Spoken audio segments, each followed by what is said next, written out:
अस्सलाम वालेकुम एवरीवन। क्या हाल है सबके। दूसरा मैच जो हुआ क्वेटा ग्लैडिएटर्स वर्सेस पेशावर जलमी हुआ, ये मैच बहुत ज्यादा इंपॉर्टेंट का हामिल था क्योंकि क्वेटा ग्लैडिएटर्स में मोहम्मद आमिर खेल रहे थे, पेशावर जलमी में बाबर आजम खेल रहे थे। इतनी ज्यादा हाइप क्रिएट हो जाती है जब भी आमिर की और बाबर की बात आती है। तो आई थिंक ये टसल जो है, ये मजा जो है, एज ए फाइट नहीं है उनके बारे में, लेकिन फिर वो होता है कि कुछ कुछ जो प्लेयर्स होते हैं उनमें टसल चलती है और इंटरनेट पे तो बहुत ज्यादा टसल है इनकी, तो देखने का मजा आया। At the end of the day Quetta Gladiators जो है वो मैच जीत गए आसानी से, क्योंकि लग रहा था कि पेशावर जलमी जीत जाएंगे, लेकिन फिर वही बात है कि एक्सपीरियंस को बीट नहीं कर सकते। आमिर ने जो ओवर करवाया 16-17 ओवर था, जबरदस्त परफॉर्मेंस। इब्रार ने जो ओवर करा के 2 विकेटें ली, आई थिंक उधर से मैच चेंज हुआ। Run out yes Sam Ayub हुआ था, उस वक्त भी उन्होंने पकड़ लिया था पेशावर जलमी ने, लेकिन at the end of the day experience count करता है। मैं हमेशा ये बात कहता हूँ कि आप जितने मर्जी टैलेंटेड हो, एक्सपीरियंस का कोई नेमो बदल नहीं है। तो अगर आप किसी भी लाइफ में एक्सपीरियंस में, चाहे जॉब में, चाहे स्कूल में, चाहे किसी में भी आप एक्सपीरियंस हासिल कर रहे हैं, तो करते जाएं, क्योंकि एक ना एक दिन जो है आप सक्सेस के उस मुकाम पे पहुंचेंगे जहां आप चाहते हैं। और यही चीज जो हमें क्रिकेट सिखाती है। कोटा ग्लैडी ने पहले स्कोर करते हुए 206 स्कोर किया, 5 विकेट। सऊद शकील जो है वो बहुत जबरदस्त उन्होंने स्कोर किया, मैन ऑफ द मैच भी हुए।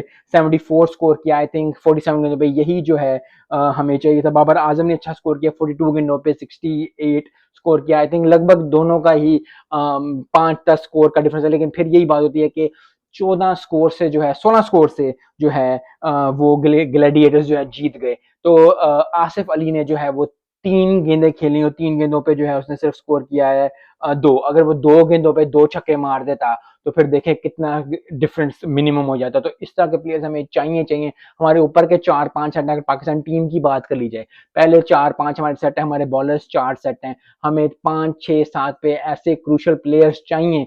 खुशदिल साहब जैसे, मोहम्मद आसिफ की मैं कहने लगा था, क्या जबरदस्त बॉलर था।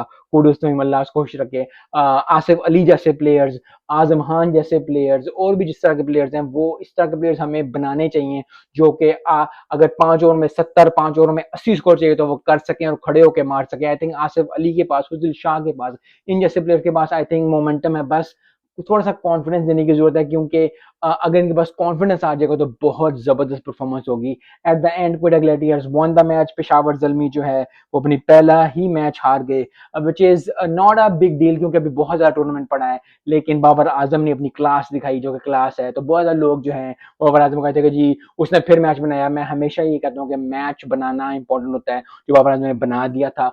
बाकी भी प्लेयर्स खेलने आए हैं, बाबर आजम को ही अगर बाबर आजम ने ओपनिंग करके मैच जितवाना है तो फिर अकेला उसको खिलवा लो मैच, क्या बात है ये। लेकिन फिर वही बात है, we need to create those opportunities for other people, for players like, जो कि 5 ओवरों में 70, 5 ओवरों में 80, 5 ओवरों में 50-60 कर सकें। और आसिफ अली, जैसे मैंने कहा, हुजदिल शाह, आजम खान, इन प्लेयर्स के पास ऐसी अपॉर्चुनिटी है कि वो जो है, इफ्तिखार अहमद, उनके पास ऐसी अपॉर्चुनिटी है कि वो ठीक ठाक जो है स्कोर कर सकें। आई होप कि आने वाले दिनों में हमें ऐसे मिले मैचेस, क्योंकि पाकिस्तान टीम को बहुत ज्यादा जरूरत है। मिलते हैं नेक्स्ट वीडियो में। अस्सलाम वालेकुम।